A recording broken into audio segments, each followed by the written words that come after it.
Va s'atteler à décrypter la situation en Haïti. Aujourd'hui, vous le savez, le tout nouveau Conseil de transition s'est choisi cette semaine un président. En la personne de l'homme politique Edgar Leblanc-Fils, l'ancien président du Sénat, a promis de rechercher le consensus, je le cite, afin que l'organe puisse sortir le pays de sa profonde crise sécuritaire. La tâche qui l'attend est évidemment immense, colossale diront les autres. Margot Loisillon, bonjour.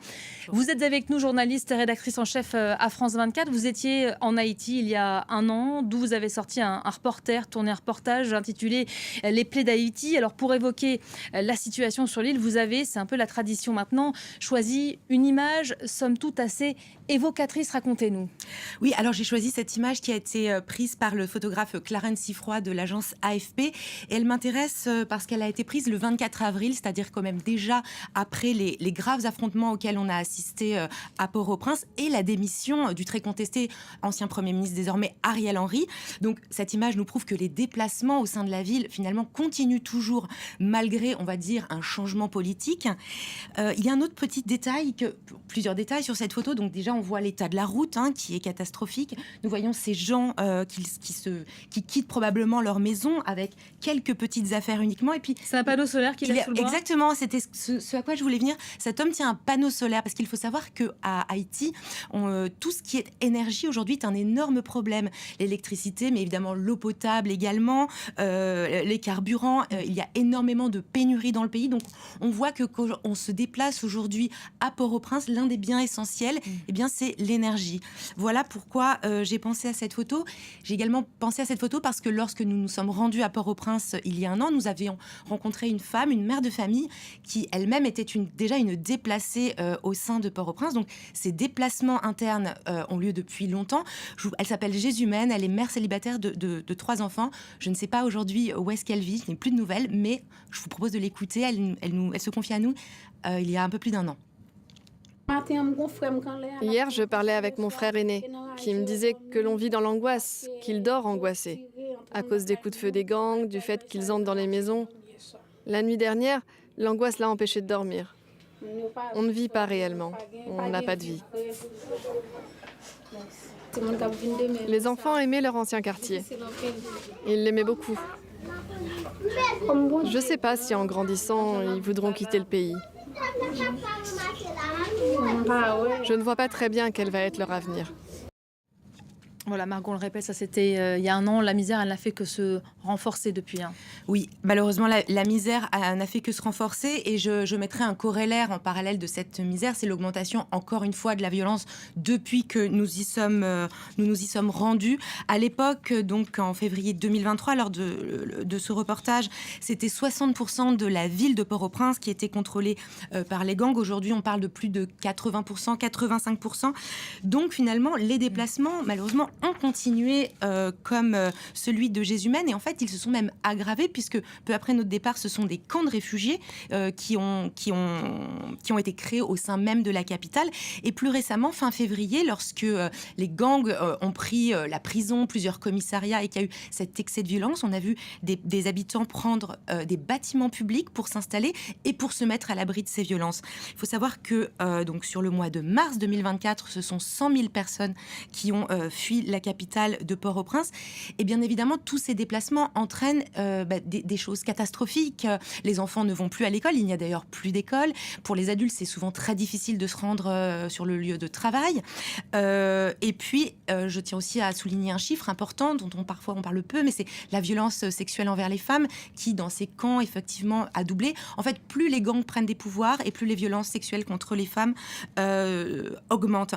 Et un petit détail aussi qu'il me semble important de donner, c'est que Port-au-Prince est une ville qui a une géographie très particulière. Elle est au bord de la mer d'un côté et puis elle est entourée de montagnes par l'autre.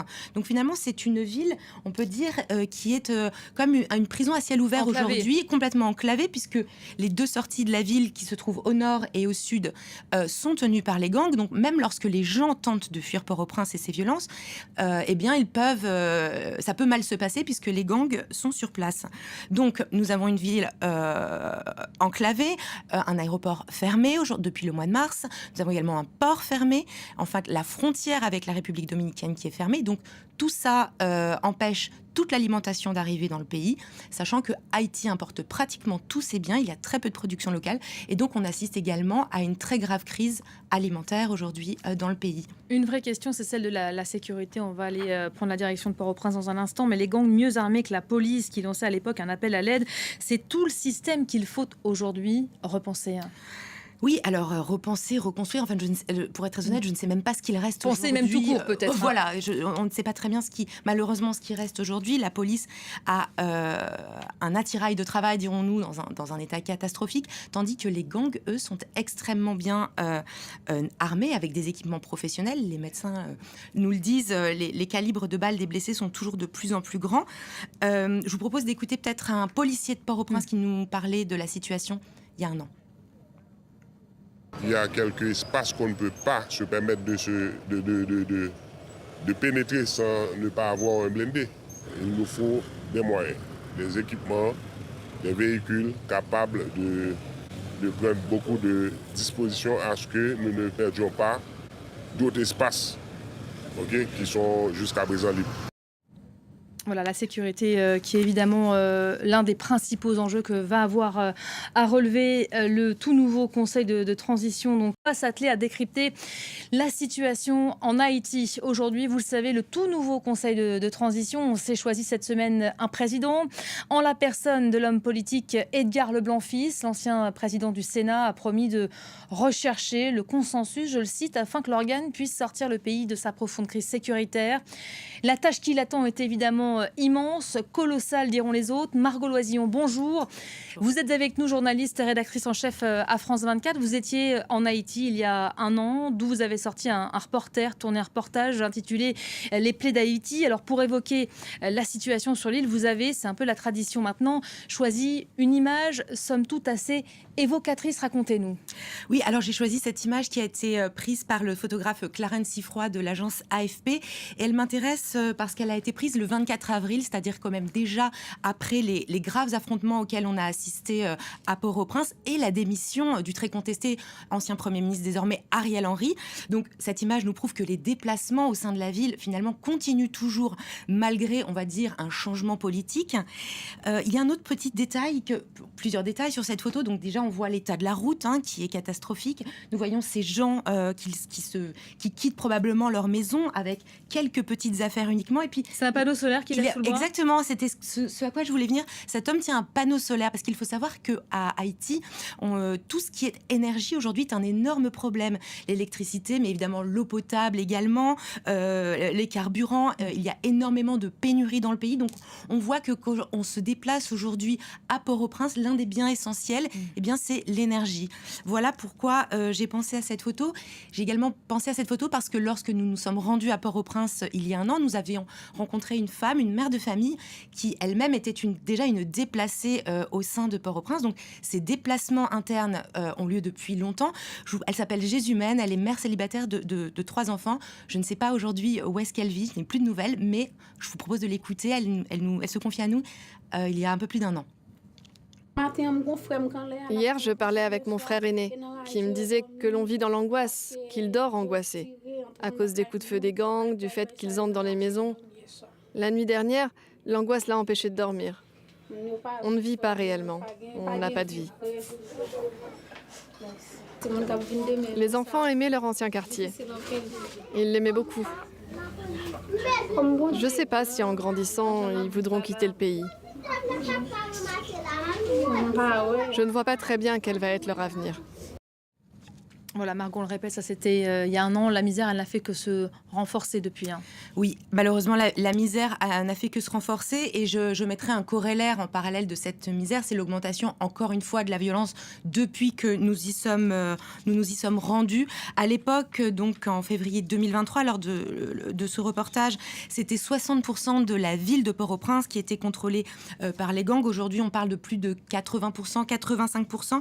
Donc finalement, les déplacements, malheureusement, ont continué comme celui de Jésumen, et en fait, ils se sont même aggravés, puisque peu après notre départ, ce sont des camps de réfugiés qui ont été créés au sein même de la capitale. Et plus récemment, fin février, lorsque les gangs ont pris la prison, plusieurs commissariats, et qu'il y a eu cet excès de violence, on a vu des habitants prendre des bâtiments publics pour s'installer et pour se mettre à l'abri de ces violences. Il faut savoir que donc sur le mois de mars 2024, ce sont 100 000 personnes qui ont fui la capitale de Port-au-Prince. Et bien évidemment, tous ces déplacements entraînent des choses catastrophiques. Les enfants ne vont plus à l'école, il n'y a d'ailleurs plus d'école. Pour les adultes, c'est souvent très difficile de se rendre sur le lieu de travail. Et puis, je tiens aussi à souligner un chiffre important dont parfois on parle peu, mais c'est la violence sexuelle envers les femmes qui, dans ces camps, effectivement, a doublé. En fait, plus les gangs prennent des pouvoirs et plus les violences sexuelles contre les femmes augmentent. Et un petit détail aussi qu'il me semble important de donner, c'est que Port-au-Prince est une ville qui a une géographie très particulière. Elle est au bord de la mer d'un côté et puis elle est entourée de montagnes par l'autre. Donc finalement, c'est une ville, on peut dire, qui est comme une prison à ciel ouvert aujourd'hui, complètement enclavée, puisque les deux sorties de la ville qui se trouvent au nord et au sud sont tenues par les gangs. Donc même lorsque les gens tentent de fuir Port-au-Prince et ses violences, eh bien ils peuvent, ça peut mal se passer puisque les gangs sont sur place. Donc nous avons une ville enclavée, un aéroport fermé depuis le mois de mars. Nous avons également un port fermé, enfin la frontière avec la République dominicaine qui est fermée. Donc tout ça empêche toute l'alimentation d'arriver dans le pays, sachant que Haïti importe pratiquement tous ses biens, il y a très peu de production locale, et donc on assiste également à une très grave crise alimentaire aujourd'hui dans le pays. Une vraie question, c'est celle de la sécurité. On va aller prendre la direction de Port-au-Prince dans un instant, mais les gangs mieux armés que la police, qui lançait à l'époque un appel à l'aide, c'est tout le système qu'il faut aujourd'hui repenser. Oui, alors repenser, reconstruire, enfin, pour être très honnête, je ne sais même pas ce qu'il reste aujourd'hui. Penser même tout court, peut-être. Voilà, on ne sait pas très bien malheureusement, ce qui reste aujourd'hui. La police a un attirail de travail, dirons-nous, dans un état catastrophique, tandis que les gangs, eux, sont extrêmement bien armés, avec des équipements professionnels. Les médecins nous le disent, les calibres de balles des blessés sont toujours de plus en plus grands. Je vous propose d'écouter peut-être un policier de Port-au-Prince qui nous parlait de la situation il y a un an. Il y a quelques espaces qu'on ne peut pas se permettre de pénétrer sans ne pas avoir un blindé. Il nous faut des moyens, des équipements, des véhicules capables de prendre beaucoup de dispositions à ce que nous ne perdions pas d'autres espaces qui sont jusqu'à présent libres. Voilà, la sécurité qui est évidemment l'un des principaux enjeux que va avoir à relever le tout nouveau Conseil de transition. Donc,